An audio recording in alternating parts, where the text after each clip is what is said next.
Este é o dever de que te encarrego, ó filho Timóteo, segundo as profecias de que antecipadamente foste objeto.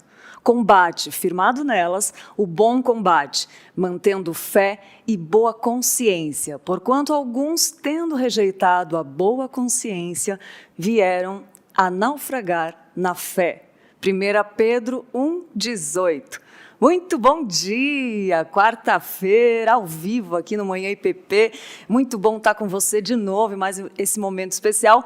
E hoje vamos falar, dando continuidade aos estudos bíblicos sobre a EBD para os jovens. Mas você, se pensa que não é jovem, não tem nada a ver, não, fica aqui porque o assunto vai estar interessante, nosso convidado é especialíssimo e a gente vai falar de coisas interessantíssimas. Mas antes, quero dar bom dia para o Pedro. Bom dia, Pedro.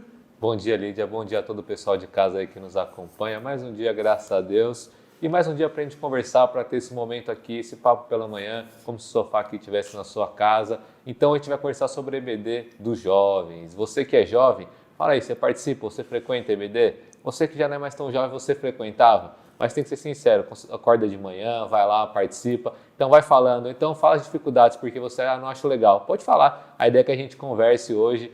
Então, você já pode, o chat vai abrir daqui a pouquinho, então já pode ficar aí ligadinho para ter esse papo e também mandar a sua pergunta, participar com a gente hoje. É verdade. Como eu falei, o tema é EBD para os jovens, Escola Bíblica Dominical para os jovens. E o nosso convidado, ele é muito de casa, ele é mais de casa do que eu, do que o Pedro. Ele aqui, ó, quem é da Igreja Presbiteriana de Pinheiros conhece muito bem nosso queridíssimo Mateus de Vasconcelo Casimiro. E você que está assistindo fora de São Paulo, fora do Brasil, que nós sabemos que temos espectadores fora do Brasil também e não conhece o Mateus ainda, uma boa oportunidade de você conhecer. O Mateus, ele é filho do pastor Arival e muito inteligente. Ele tem 31 anos, casado com a Carol queridíssima, é arquiteto e urbanista, trabalha no Mackenzie, doutorando em arquitetura e urbanismo e estudando relação de cidade e meio ambiente. Está na IPP há 24 anos e dá aula na EBD de jovens desde 2014. Muito bom dia, Mateus. Bom dia, Lídia. Tudo bom? Prazer estar aqui com vocês, viu? Que bom! Gente, é uma alegria ter o Mateus aqui com a gente. Sempre alegre, sempre alto astral. E posso falar? Muito inteligente, graças a Deus, né? Mateus... Generosa. Que bom, demorou para você vir aqui, né? Pois é, mas agradeço muito o convite, tá? Muito feliz de estar aqui. Que bom que seja o primeiro de muitos. Já estamos pensando em mais coisas aí. Mas vamos lá, vamos falar um pouquinho da importância de falar desse tema, né, Mateus? E por que nós vamos falar da EBD, Escola Bíblica Dominical para os jovens? E eu queria que você falasse, para começar, Mateus, por que é importante ter uma EBD especial, assim, direcionada para os jovens?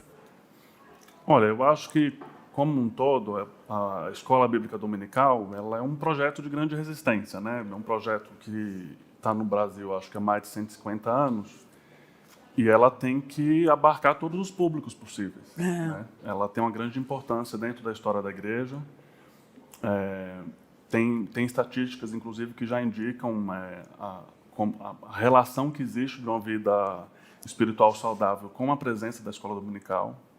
Né? E, como um todo, a gente tem que ter a atenção para todas as faixas etárias da igreja. Né? Eu acho que, sobretudo, nessa faixa aí de adolescentes e jovens, é muito importante porque você tem temáticas específicas da faixa de idade. Né?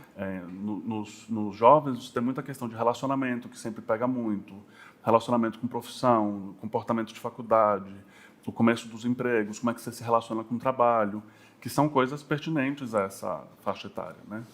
E, de alguma forma, a gente tem que procurar trazer na escola dominical tanto as doutrinas, né, que são fundamentais para formar aquilo como a gente pensa a sociedade, como é que a gente pensa a igreja, como a gente pensa a família, como é que a gente pensa as coisas que nos cercam, e, ao mesmo tempo, a gente abrir para o debate, né, porque não é tudo que a gente vai entrar em consenso nos pormenores da vida espiritual. Eu acho que a sala de escola dominical, ela tem essa função de você conviver com diversos, vezes, naquilo que tem nos pormenores, né, da fé, de visões diferentes que a gente tem, a gente conseguir debater, a gente discutir, conseguir interagir, coisa que é super difícil cada vez mais hoje no nosso dia a dia, né, como um todo, né, essa coisa de a gente abrir a conversa, de a gente lidar com o diferente. Então, isso Está cada sobretudo, vez é um mais exercício. difícil, né, Matheus? Sobretudo, é um exercício necessário e importante para a igreja, né? Eu não digo nem que está cada vez mais difícil, porque desde o princípio, desde que o pecado entrou no mundo, se tornou difícil, né? Comunicar. Comunicação é uma coisa muito delicada, né? E como você falou, é específica para cada faixa etária, né? Pois é, e a gente sempre tenta trazer assuntos que, de alguma forma, permearam o debate ou da mídia, ou que foram questões que aconteceram no meio social, alguma demanda que teve, alguma questão que apareceu nas redes sociais e que foi extremamente debatido naquela semana. Então, você procura sempre trazer essas questões até para a gente botar as posições que a gente tem dos pastores da igreja, de pastores que são conhecidos, uma posição diferente, porventura, que os professores tenham. Né? Eu acho que isso que é legal de você ter uma escala, numa sala de aula, né? Esse grau de conversa. Né? E você treinar também, você escutar, saber o que pensa a pessoa que pensa diferente de você. Né? E você ter a paciência de crescer e de ficar um ao outro, que eu acho que esse é o princípio principal. Né? Importante, muito importante. A EBD dos jovens, eu nunca participei de todas as salas da EBD aqui da igreja, graças a Deus, porque em sala para ir mais velho, né? Mas eu acho que a dos jovens é a que mais tem participação, né, do pessoal, assim, eu vejo muito o pessoal realmente falando, eu acho que é isso, na minha vida é isso, né? Tem bastante participação, né, Matheus? A gente procura dentro, e eu acho que até foi um desafio nessa época de pandemia, de a gente conseguir equacionar essa questão da participação, inclusive, no formato remoto, né? A sorte é que a gente tem um professor, que é o Vitor, que trabalha com escola também na vida profissional dele, que trouxe questões. Tem o outro professor, que é o Eduardo, o presbítero Eduardo, que sempre também traz visões complementares nessa perspectiva. E a gente tentou, de algum jeito, muito também citado pela coordenação, que tem um trabalho muito efetivo aqui na nossa igreja, né, de acompanhar os professores e tal, de procurar métodos de a gente manter esse grau de alinhamento. Então, a gente tem a facilidade de ter os grupos da mocidade em que a gente discute a pré-aula, que a gente dá os avisos, que a gente chama, a gente normalmente explicita qual é o tema que vai ser tratado na aula, por vezes divulga algum vídeo, divulga alguma fala para meio que incitar algumas questões, né, para a gente já trazer para o sentido da aula a possibilidade da participação, né? Porque também o formato de aula, e eu acho que de um método de aula que ela é extremamente só expositiva, ela não é uma coisa que hoje vinga, né? Então, a gente sempre procura ter as aberturas para a gente conseguir também escutar, ouvir, trazer vídeo, trazer reportagem, trazer debates, questões que possam, de alguma forma, interagir. Tem aulas, obviamente, que você consegue fazer mais isso, né? Tem aulas que você consegue fazer menos, mas que o professor também é um exercício, né? Porque a gente foi também ensinado no formato muito expositivo, né? Exatamente. Então, eu acho que é um exercício tanto do professor como do aluno nesse sentido. Muito bom. E, Matheus, você trabalha muito com jovens, né? Eu queria que você falasse da importância do estudo bíblico para os jovens. Olha, Lídia, eu acho que a gente precisa, talvez, delimitar melhor que essa questão do estudo bíblico. Tá? Porque eu acho que, por um lado, a gente é uma geração muito privilegiada de a gente conseguir ter o acesso à informação que a gente tem. Eu acho que a IPP-TV é um dos veículos que a gente tem, né, de propagar as informações. A gente tem cada vez mais igrejas que são conhecidas pela boa doutrina, que têm bons pregadores, que têm material online, que têm vídeos, né? Tem canais de pastores que você consegue acompanhar, mas não necessariamente você ter acesso ao conteúdo quer dizer que você está estudando. Eu acho que essa é a grande dificuldade que a gente tem hoje de tratar hoje no público da igreja, em especial no jovem. Porque não necessariamente o acesso ao conteúdo, você ter a informação, quer dizer que é estudo, né? E a gente passar a ter reflexão, eu acho que em duas esferas aí. Primeiro, na questão da aplicação pessoal, né? De como é que eu consigo trazer esse conteúdo para uma reflexão que é pertinente aos meus pecados, à minha visão de mundo, às questões que eu, como crente, preciso melhorar, né? A melhoria do meu relacionamento familiar, do meu relacionamento profissional. Então, esse processo de reflexão, por vezes, ele é complexo de você ter nesse formato só de vídeo, né? E eu acho que uma segunda questão é a gente também ter estudo mais profundos de questões para a gente sair de um debate muito raso, né?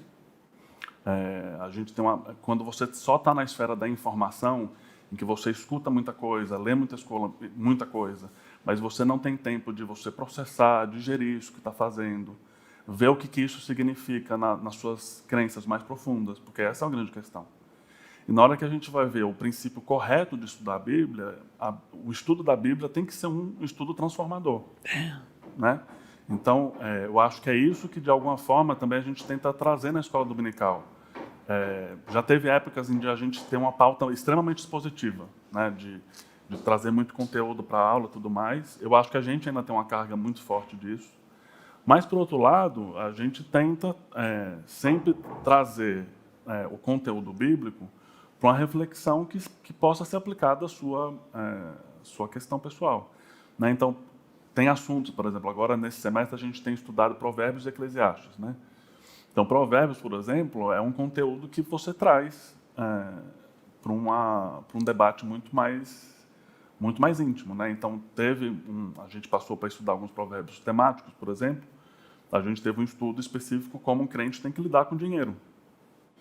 Então, a gente pegou todos os provérbios que falam com relação a dinheiro, das ações que por vezes são condenadas, né? De a gente sonegar imposto, dessas relações com o dinheiro, mas mesmo assim, você sendo honesto em diversas formas, a Bíblia dá indicações de como é que você pode ter um melhor uso do seu dinheiro e ser abençoado com esse uso, né? Então, por exemplo, aí a gente traz uma reflexão, como é que você age, como é que você investe, como é que você pontua, como é que você distribui o dinheiro que você ganha, as pessoas da sua casa são beneficiadas com o dinheiro que você ganha, você poupa dinheiro, você não poupa dinheiro, você gasta mais do que você, né? Do que entra. Então, você tem determinados assuntos que não é só o conteúdo em si, mas o estudo bíblico ele tem que, sobretudo, passar por uma reflexão e por uma intenção de se transformar, né? Senão não faz sentido você estar lendo aquilo. Exatamente. A Bíblia, inclusive, condena você ter conhecimento e, no final, você não aplicar isso, né? Que eu acho que essa, talvez, na nossa geração, que também é um erro constante, eu acho que das gerações, né? De a gente ter muito acesso a sermões, a cultos, a estudos e pouca aplicação, mas eu acho que na nossa geração isso está muito mais sintomático, né? Você tem muitos jovens que têm acesso a muito conteúdo, têm uma erudição muito grande de teologia até, né? De conhecer assuntos e tudo mais, mas na vida prática você não vê talvez a mesma erudição, vamos dizer assim. É verdade. E essa eu acho que talvez é a questão mais desafiante para nós, né? É muito gostoso de ouvir o Matheus falar, gente. É muito gostoso dessas reflexões e concordo plenamente com o que você falou, Matheus. Não adianta nada se não colocar em prática, né? Que bênção. E a importância, acho que você destacou a importância principal de estudar a Bíblia, né? Colocar em prática. Muito bom. E o pessoal tá participando aqui, ó, mandaram um bom dia, amados irmãos, a Almira mandou, um bom dia para você também.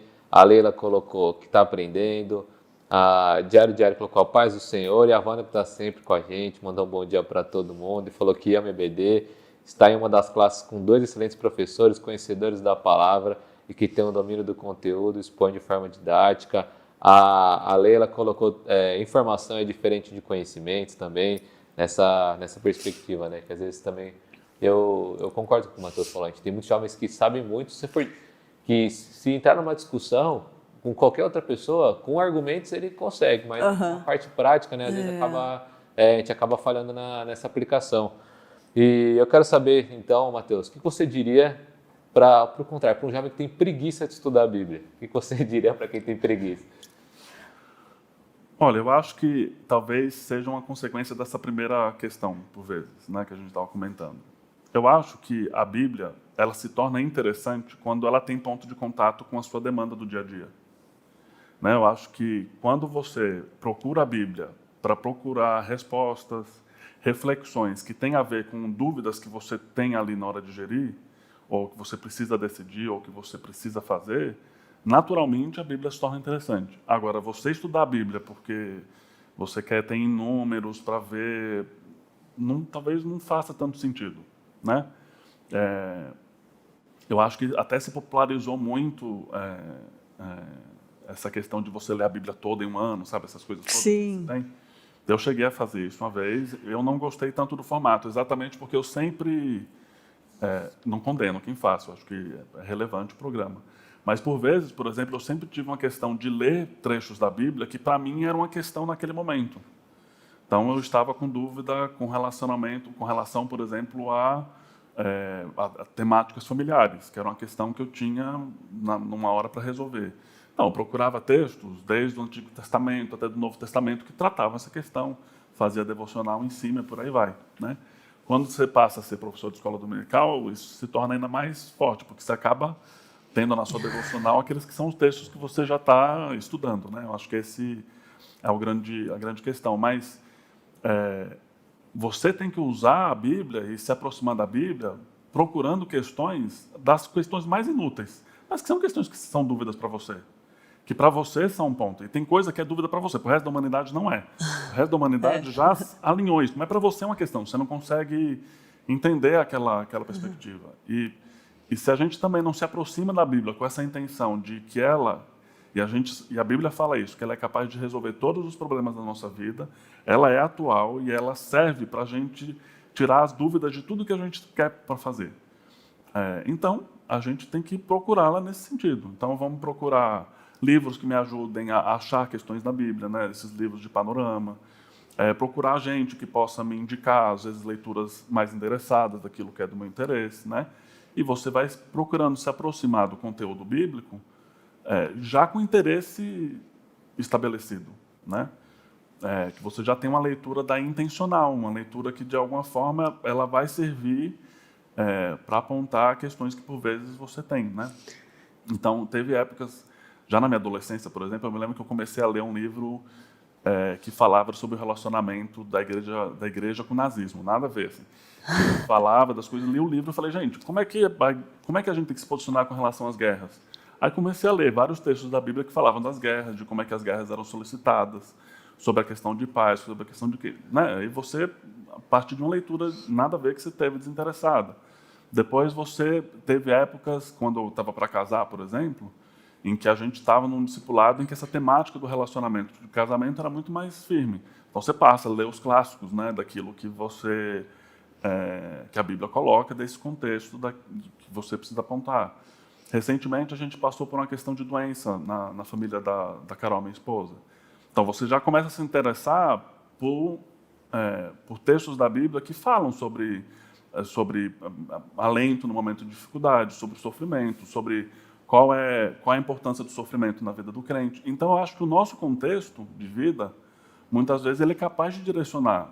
É impossível a Bíblia ser chata nesse sentido, né? É impossível a Bíblia não fazer sentido se você procura um sentido nela, né? E, Mateus, é interessante isso que você procura alguma coisa para tirar uma dúvida sua, às vezes, e como Deus usa isso a favor depois para você se conectar com o corpo, como tem pessoas depois que essa informação se torna útil, né, para você passar para alguém. Com certeza você usou essa informação depois para ser edificante, né, para unir, para o corpo ficar mais unido, né? E, Mateus, uma pergunta. Tem essas pessoas que têm preguiça de estudar, né, que não gostam de estudar, que não viram esse interesse ainda. Como professor, qual que é a maior dificuldade de lidar com essas pessoas que têm ou preguiça, ou não descobriram, ou Deus não despertou? Qual que é a maior dificuldade? Olha, eu acho que, para iniciar, existem alguns textos que são mais palatáveis na Bíblia do que outros, né? Salmos, por exemplo, é o texto favorito de 90% dos crentes, né? O livro da Bíblia, no geral. Porque tem, de fato, um texto mais palatável para aquilo que é do nosso interesse, né? Você tem os evangelhos, que tem os textos mais claros. Eu acho que existem, inclusive, pastores que têm coisas publicadas na internet, que fazem indicação de uma recomendação de leitura para quem está começando, para quem ainda não sabe muito bem por onde procurar, tudo mais. Mas é super importante você ter sua rede de contatos na igreja, de amigos crentes, que possam, por vezes, sugerir, né? Porque quando a gente não tem consciência, a gente tem, ou não sabe em determinado assunto, você procura pessoas que por vezes estejam mais aptas ou que já também passaram por essa questão, né, Sim. de falar, e que por vezes podem indicar livros até gospels, né, livros que tratam da questão da Bíblia, mas livros bíblicos que possam resolver esse ponto de vista. Então eu sempre na minha vida sempre tive também me cerquei de pessoas que para as crises mais bestas assim que você tem de Bíblia e tudo mais, você procura a pessoa falando, cara, eu não estou conseguindo digerir essa doutrina, por exemplo. Então a pessoa fala, olha, quando eu estava também nessa crise, eu li tal coisa e me ajudou. Eu falei, não, vou ler também. Então você vai procurando se orientar em cima daquilo que outras pessoas também possam indicar. E a sala da escola dominical, na verdade, ela tem um programa posto. E isso que eu acho também talvez seja bacana. Porque a gente procura sempre expor um livro bíblico, né? E você tem um programa da estrutura do livro, estrutura das aulas, que se você também tiver perdido, quiser orientação, você pode pegar o próprio programa, que a gente sempre divulga também, sempre fala como é que é a organização do programa, para você também pegar aquilo como uma forma de estudo devocional sua, né, na sua vida pessoal. Então, eu acho que ferramentas não faltam. Eu acho que se você quiser interesse, você pode procurar a gente, pode procurar informações até na internet que possam ajudar nesse sentido, né? E por mais que a pessoa tenha um pouquinho de preguiça de estudar, é como você falou antes, é impossível a Bíblia não ser interessante, né? É impossível ela não se encaixar na nossa vida, a gente nela, né? Ter essa ligação. Matheus, como você falou, tem que estudar bastante então para dar aula, porque ainda mais os jovens, né? Tem muitos que têm algumas questões que realmente colocam na aula, então tem que sempre estar bem preparado. Qual que é a preparação então para dar aula na EBD dos jovens? Olha, eu teve uma vez até que ficou muito marcado para mim, uma reunião que a gente teve da coordenação da escola dominical e que o pastor Ival, papai, foi dar a palestra. E uma das coisas que ele colocou para mim que ficou muito marcante e que eu levei para o resto da vida, ele falou assim, olha, não existe possibilidade de ter uma aula transformadora se o texto não transformou primeiro o professor. Então, eu acho que isso também se aplica a essa questão que a gente está falando do estudo do conteúdo versus da aplicação. Você tem que trazer o texto que você vai expor para a aula para um momento de devocional seu. Porque se aquele texto não falou nada para você, se o Espírito Santo não digeriu, não indicou, não formou, não transformou nada em sua vida, como é que você vai dar uma aula pedindo transformação? Então, eu acho que essa é o ponto-chave, né? Eu acho que é o primeiro ponto, que é a gente sempre se aproximar do texto bíblico, e é sempre uma indicação que a gente faz com os professores, e vira e mexe a gente conversa disso, como uma aproximação da devocional, né? Depois, a gente sempre segue a gente tem o mesmo um comentário bíblico, que é um comentário também que o pastor Hernandes e o pastor Ival usam, que eles indicaram, e que a gente formula os 3 professores em cima desse mesmo comentário para a gente manter o mesmo entendimento sobre aquele livro, vamos dizer assim, né? Apesar de sempre cada professor dar o seu toque, procurar complementar com outras formas, a gente sempre trata dessa mesma questão. Mas é fundamental, acho que esse primeiro aspecto, sabe? Porque senão também a gente vai passando conteúdo por passar conteúdo que não faz diferença. E isso a sala sente. E é engraçado que isso, né? Porque tem épocas até que você está mais... Você também muda, né? Sua vida espiritual tem épocas que está melhores, está piores. E você não pode dar aula só no momento em que sua vida espiritual está bombando, né? Você, por vezes, na fase que você está super mal, você continua no compromisso. E o próprio texto vai te ajudando a se recuperar, o próprio exercício das aulas. E tem aulas que é muito curioso, que elas tocam de um jeito especial. É verdade. E é muito sentido, porque eu sempre nos professores, a gente sempre comenta, por vezes, um da aula do outro, e é notável assim, que a gente fala, cara, essa aula falou com você. Você não falou o conteúdo por falar. Você falou, e às vezes o professor, por vezes, no final da aula, fala, cara, essa aula foi para mim, né? Você reconhece isso. Recentemente, foi ano passado, que para mim foi uma aula extremamente marcante, que foi exatamente nesse momento que a gente estava lutando, uma pessoa da família de Carol, tal, e que estava passando por uma doença, em que a gente estava orando pela cura e Deus não estava respondendo. E eu peguei um texto de Ana para ler. Minha aula foi sobre Ana, em que Ana orava pela questão da fertilidade dela e Deus respondia. E eu ficava com ódio de Deus. Eu falava, gente, mas por que Deus responde umas pessoas e não responde outras? E para mim, aquele texto foi algo extremamente sensível, né? Assim, foi algo que... Tanto que a pergunta que eu acabei na aula foi o seguinte, graças a Deus, Deus atendeu Ana, né, e tudo mais. E quando a gente ora e Deus não atende? A nossa postura é diferente. Talvez, se Deus não tivesse atendido Ana, ela seria uma crente diferente do que ela é. Então, aquela pergunta era que eu estava me fazendo. Né? Olha que legal. Mas que na hora que você traz para a sala, você compartilha por vezes aquilo que está passando por você e faz diferença. Né? Tanto que é muito engraçado, que tem gente que assistiu a aula que, sei lá, um ano depois fala, putz, eu lembro daquela aula de Ana que você deu. Que são as aulas, talvez, que sejam mais...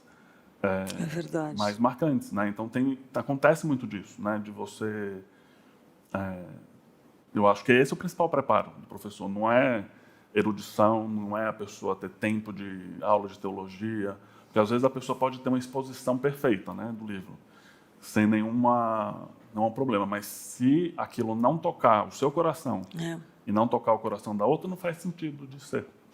E é bonito que talvez aqui a gente não consiga passar, né, o que é estar dentro de uma EBD, um monte de gente falha, pecadora, errante, né, e em busca de respostas, em busca daquilo que Deus quer passar para a gente. Né? E é muito bonito, a gente talvez não consiga passar aqui, mas o Matheus falando aqui veio vindo à memória, assim, as aulas de que estudava o contexto histórico lá daquela situação que o povo estava passando, por que ele pensou daquele jeito, por que ele agiu, a gente se identificando.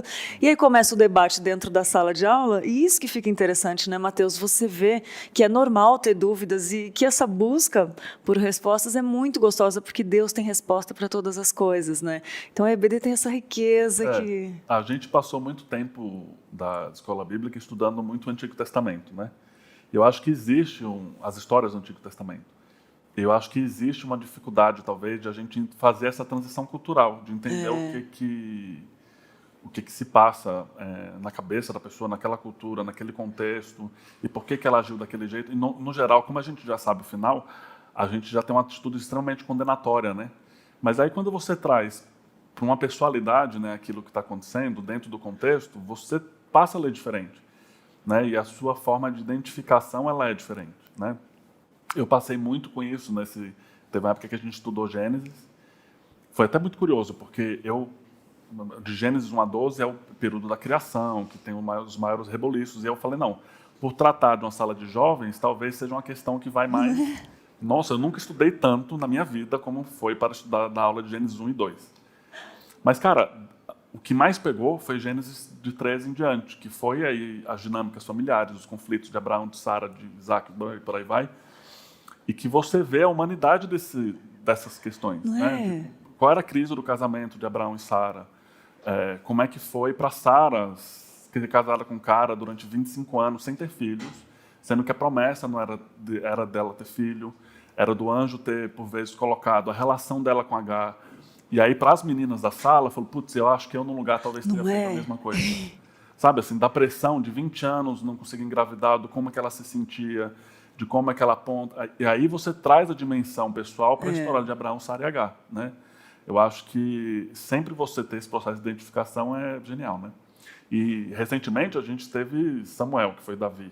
Não, Davi, como ele é bagunçado do começo ao fim, não tem como você não ter essa, né? Não tem como não, essa identificação, né? Então, você tem esse processo constante de você se colocar na visão dele. E outra coisa que, para mim, de Davi foi, por exemplo, foi extremamente marcante, que eu lembro do curso todo, foi, por exemplo, da questão dele com Absalão, dele saindo quando Absalão veio tomar o palácio dele, do sentimento, dos salmos que ele escreve, da postura que ele escreve, da posição dele. E aí você vai vendo, putz, como foi difícil para um pai. Aí você fica pensando, se fosse meu pai, se fosse... E aí você traz a humanidade, né? Você traz vida à história. Exatamente. E eu acho que é isso que é legal de você ter esses momentos, né, de debate e de participação na sala, né? Porque cada um vai tem uma visão diferente. Putz, se fosse com a minha família, também aconteceria desse mesmo jeito, né? Isso que é legal. E eu acredito que a preciosidade de ver, saber como Deus pensa, né? Como ele pensava, como ele agia naquele tempo, e aí a gente começa a entender como Deus pensa um pouquinho, assim, né? É muito gostoso isso, né? Pedro, fala, senão eu vou ficar falando aqui. Eu queria saber, Matheus, como é que vocês fazem para escolher os temas, então? Você falou que antes estava estudando o Antigo Testamento, a gente estudou lá Davi e tal, agora os Provérbios. Como é que é essa seleção dos temas?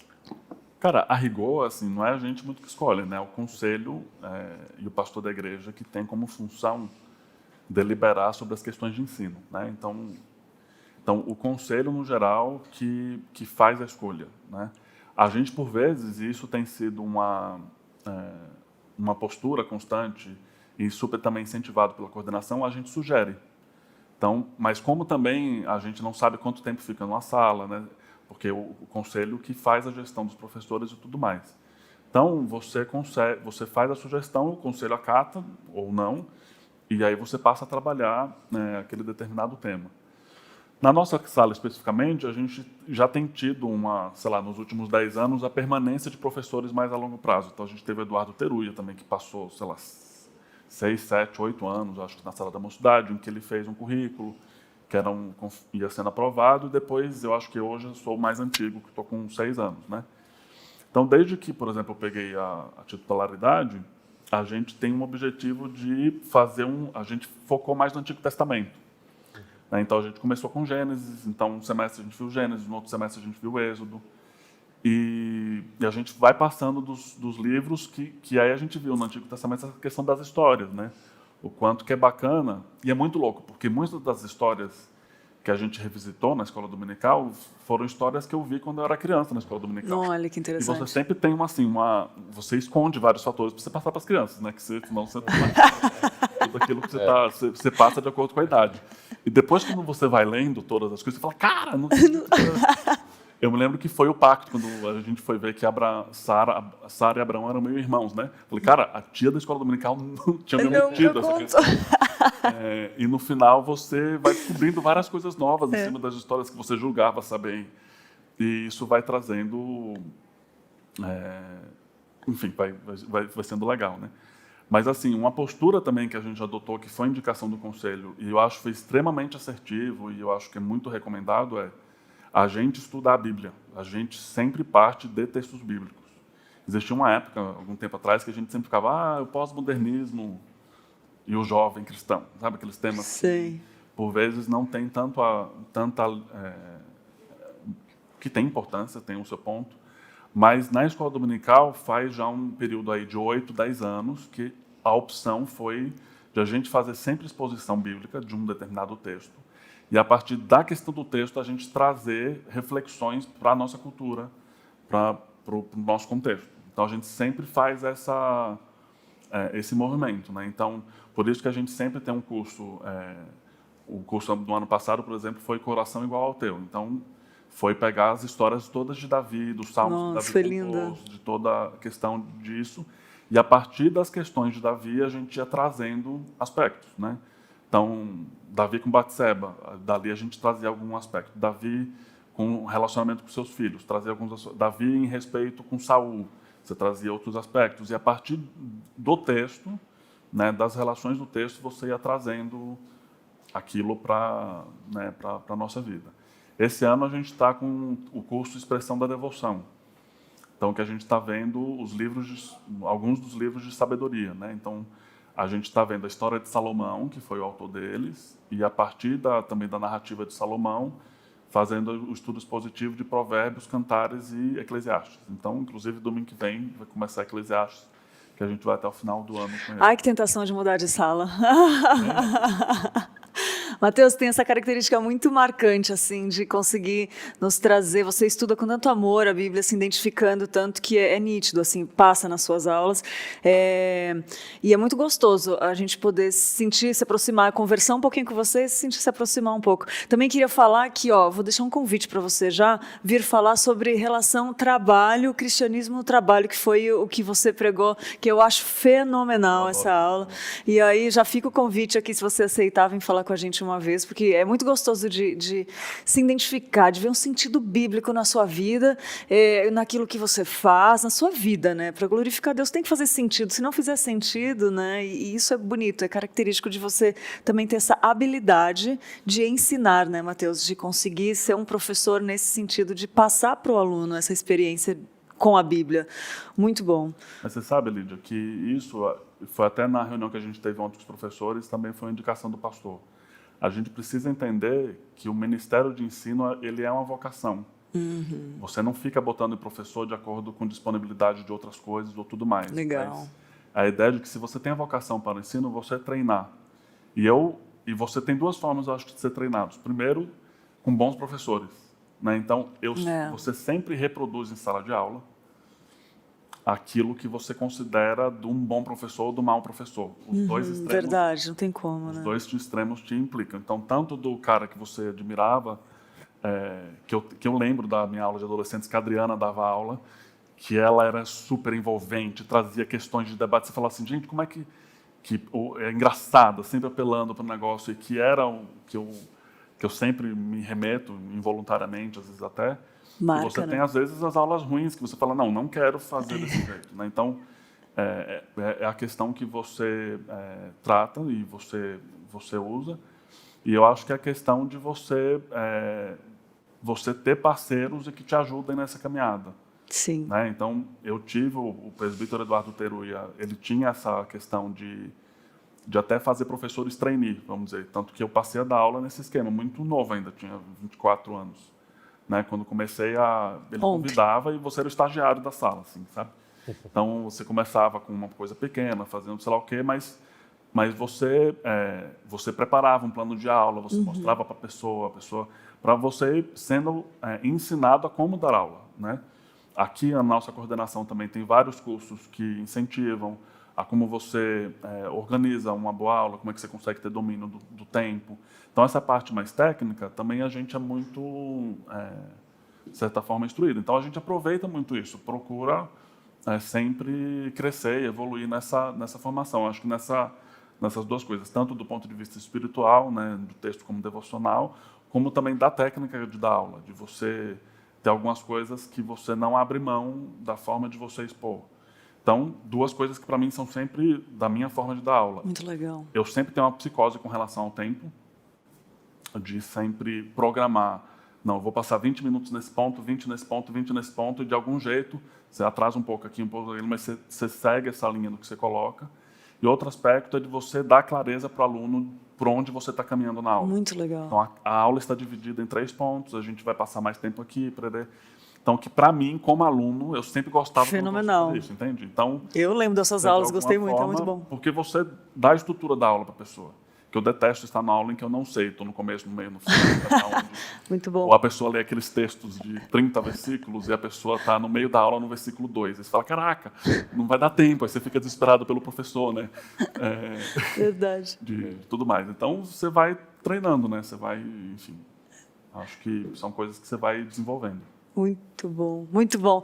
Ô Pedro, eu vi que tem vários comentários aí, e enquanto você vai vendo os comentários para a gente comentar, os comentários, né, redundante, mas tudo bem, queria perguntar para o Mateus um livro da Bíblia que marcou muito a tua vida e um livro da Bíblia que hoje está falando muito com você.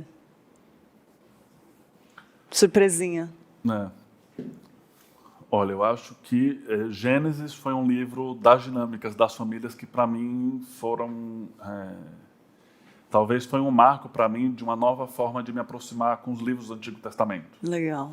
Né? Eu acho que, de algum jeito,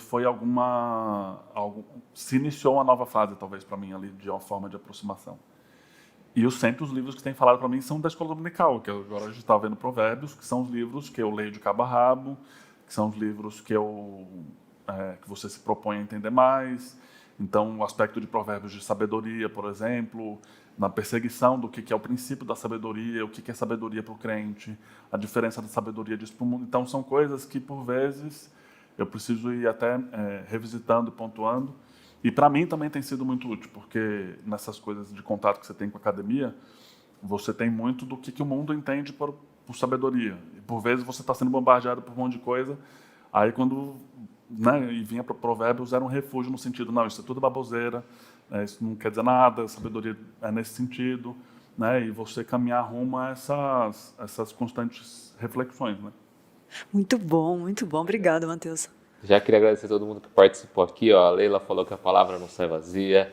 A Patrícia deu uma dica, se para quem não consegue ler muito, tal, vai no YouTube, tem Bíblias em áudio, vai escutando a Bíblia. O pastor Hernandes tem o YouTube com explicação detalhada de livros bíblicos, aqui no canal também, né? Apocalipse, Jeremias.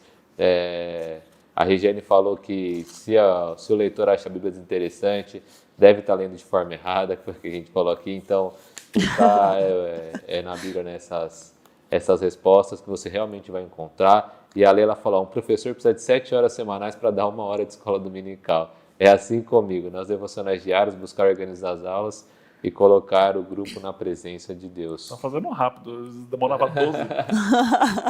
Queria agradecer já ao Matheus, é um Verdade. privilégio muito legal ter você aqui, bom demais. Obrigado a você. Para quem quer participar das aulas da mocidade, como é que faz, quem teve essa vontade, e pedir também para você dar um recado final para todo mundo que está assistindo a gente.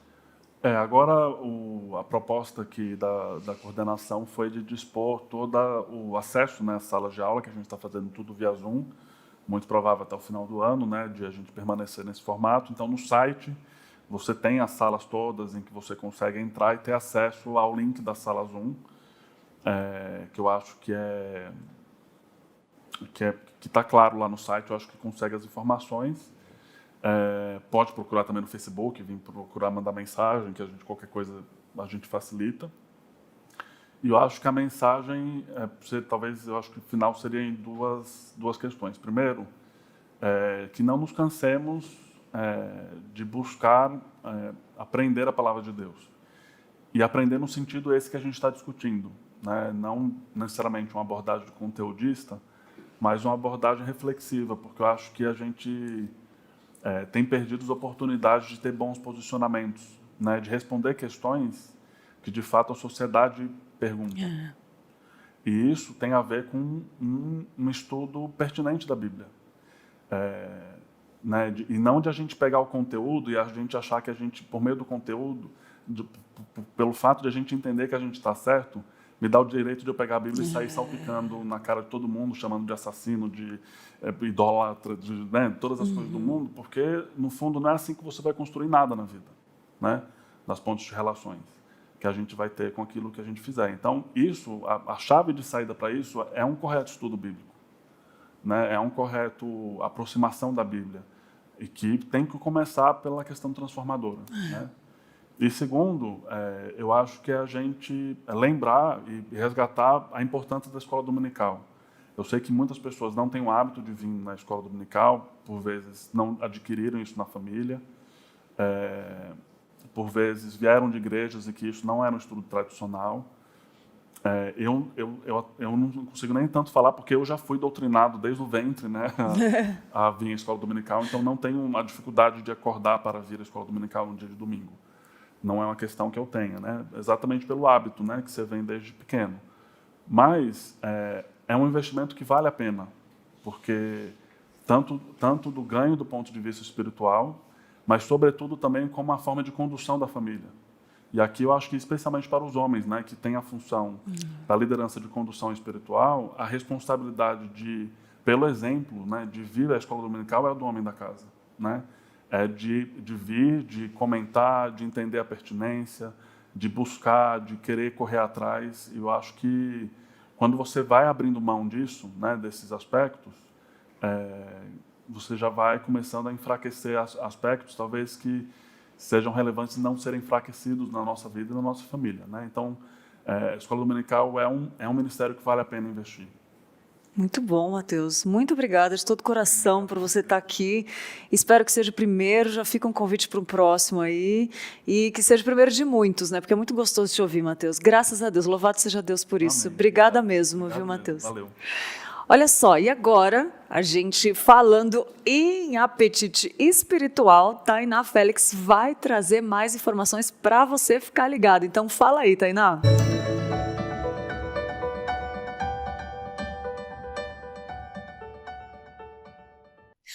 Olá, Eu tenho uma pergunta para você que está nos assistindo. Como está o seu apetite espiritual? Quero compartilhar 5 pontos para vocês avaliarem e pôr em prática. Primeiro, fazemos pouco caso das reuniões de oração? Nossa fome pela presença de Deus está pouca. Segundo, fazemos pouco caso da EBD e de estudos bíblicos? Nossa fome pela palavra está pouca. Terceiro, faltamos na Santa Ceia? Nossa fome pela união mística com o corpo de Cristo está pouca. Quarto, faltamos nos cultos solenes por qualquer motivo? Nossa fome pela adoração está pouca. E quinto, passamos a semana sem testemunhar Cristo ao próximo de nenhuma forma? Nossa fome pela salvação das almas está pouca. Recebi esse texto e eu achei super interessante compartilhar aqui no Fique Ligado. Vamos aproveitar para meditar e buscar a mudança dos nossos pensamentos? Tainá Félix, para o Manhã IPP.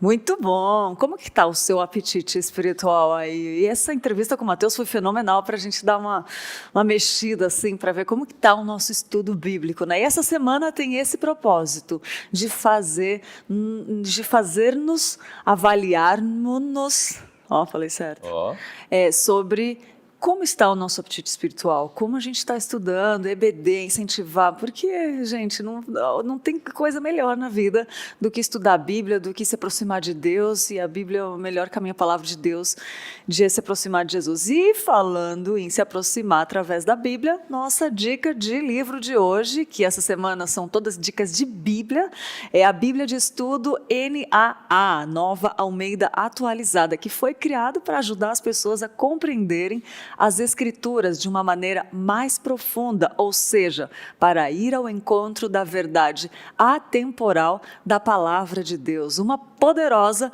convincente e real mudança de vida. Para alcançar esse objetivo, a Bíblia de Estudo NAA, Nova Almeida Atualizada, combina o melhor e mais recente estudo da Bíblia. O resultado é uma das Bíblias de estudo mais completas já publicadas, com notas completamente novas, mapas, ilustrações, gráficos, cronogramas, artigos e outros recursos também. Fica aqui então a nossa preciosa dica de leitura para você, que é a Bíblia NAA, Nova Almeida Atualizada. Aí, mais uma dica de leitura aí, é melhor que tem, como eu sempre falo, a Bíblia. Então já pega essa semana aí, vai tentando juntar um jeito de pegar todas essas Bíblias, que aí você vai estudando, e aí você vê comentário de uma, comentário de outra, ou a versão de uma, versão de outra, cada vez mais você vai aprendendo. E eu queria agora, Lídia, falar sobre o nosso melhor vinheta já produzido, o nosso melhor quadro já produzido, com todo respeito, porque esse quadro é sensacional por causa da vinheta. Pode rodar, por favor, produção, a melhor vinheta já produzida? Ai, pensei.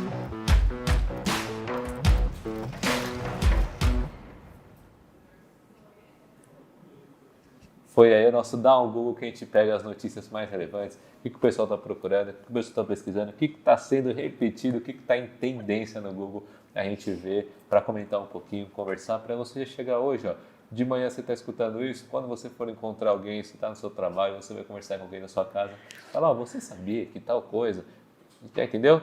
Já começar o dia bem informado com o que está todo mundo pesquisando. Primeira, sempre está aqui, né? O Enem. Por que o INEP e Enem? O que está todo mundo querendo saber sobre isso?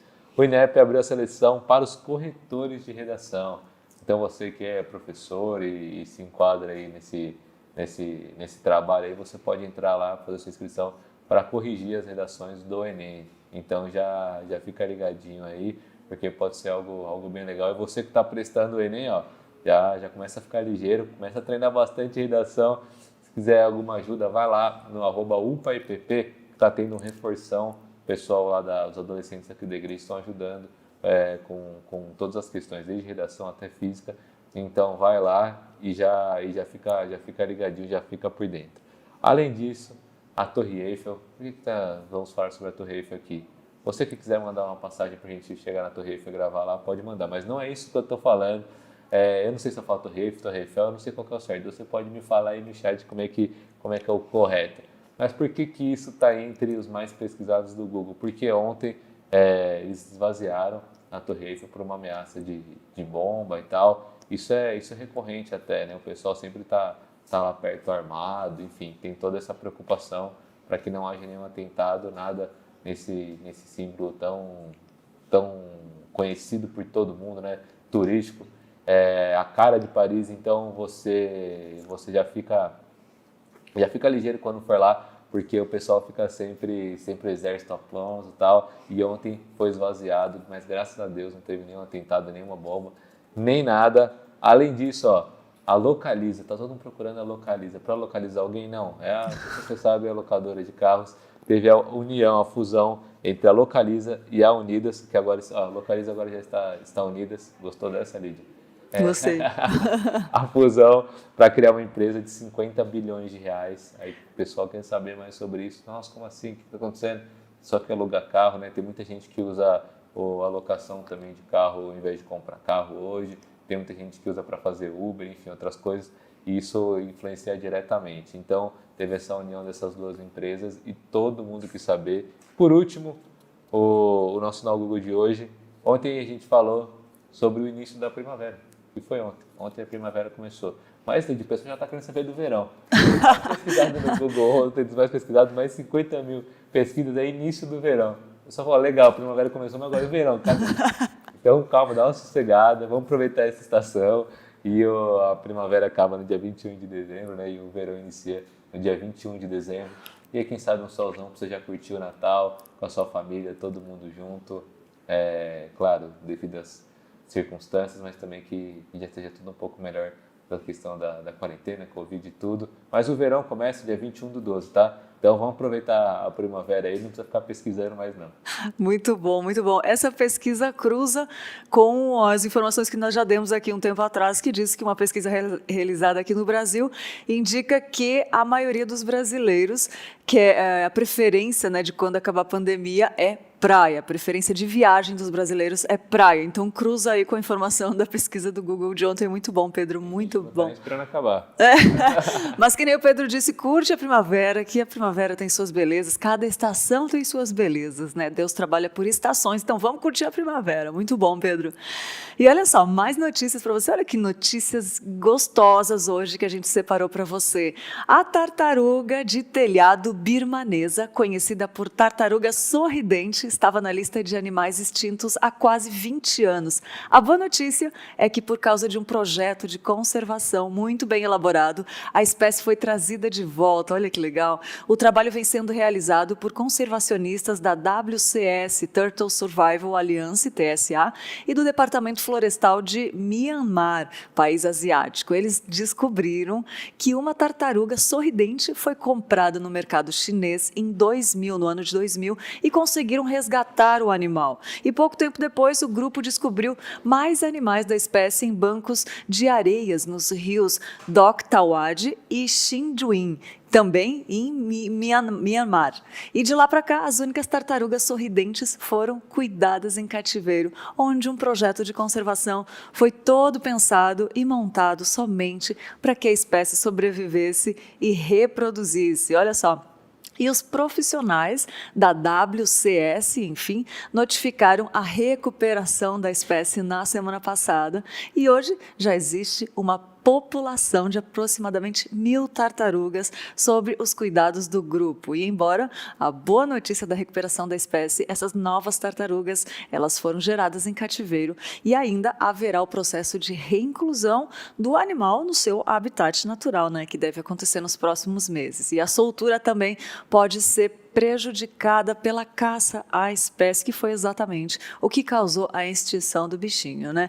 O presidente da Turtle Survival Alliance, Rick Hudson, reconheceu que ainda faltam processos para que os cientistas possam determinar quais os aspectos do meio ambiente, precisam ser protegidos para evitando que a tartaruga não entre em extinção novamente. Tomara que não, né, gente? Muito gostoso ver uma tartaruguinha sorridente assim. E as informações dessa notícia são do site R7 e Razões para Acreditar. Muito bom, né? Muito legal. Você que está aí, ó, já para começar o seu dia mais alegre, ó, por favor, coloca de novo na tela a tartaruga dando um sorriso. Aí, ó, se até a tartaruga está sorrindo hoje, você já começa o dia feliz, animado, né? É verdade, muito bom.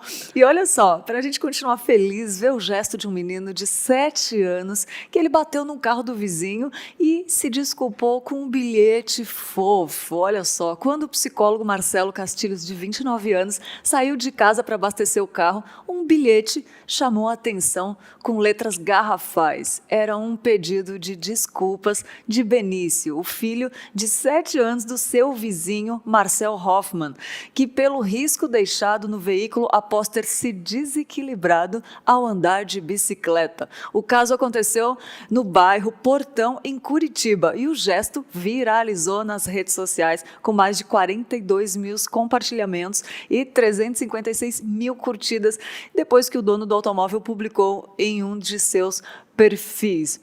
Olha só o que estava escrito no recadinho. Desculpa, eu bati no seu carro, me desequilibrei na bicicleta. Aqui está o telefone do meu pai, escreveu Benício no bilhete.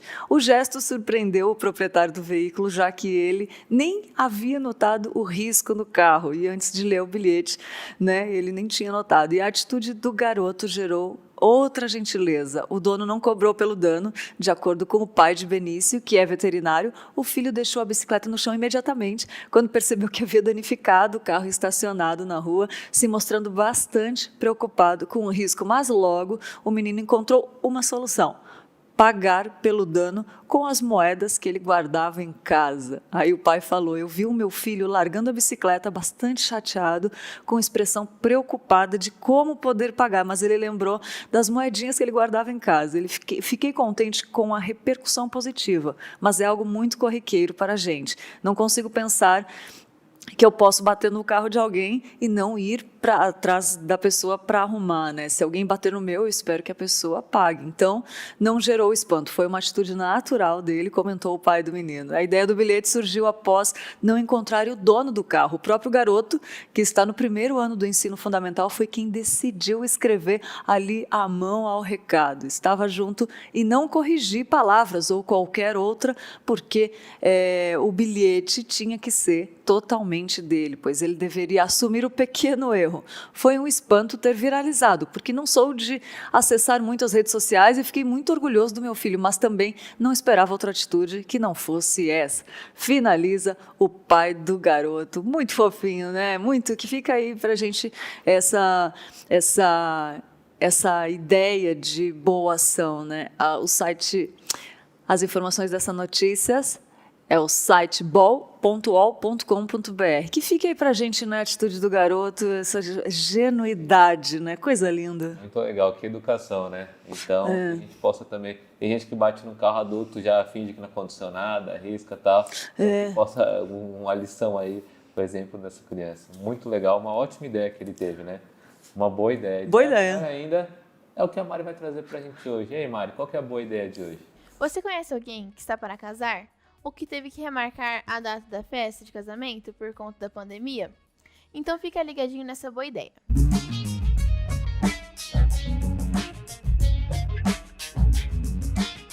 Você que tem aquela amiga ou parente que está frustrada por não poder casar de um modo tradicional ou que vai ter que adiar a festa, você pode contribuir para que esse momento continue sendo especial para ela e possa se sentir mais feliz. A ideia é: marque com as melhores amigas dela uma reunião pelo Zoom e coloque ela como uma surpresa.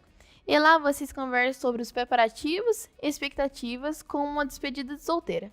Aí vocês podem incrementar, falar para ela buscar na portaria ou abrir alguma caixa em casa pré-preparada com docinhos e coisas apetitosas para que cada uma acomode sua casa e que tenha um bate-papo entre amigas. É até bom para aliviar a pressão de organizar e arranjar soluções para a questão do evento de casamento. Então, se você é madrinha ou amiga próxima, essa é uma ótima ideia de incentivar a formação de uma nova família.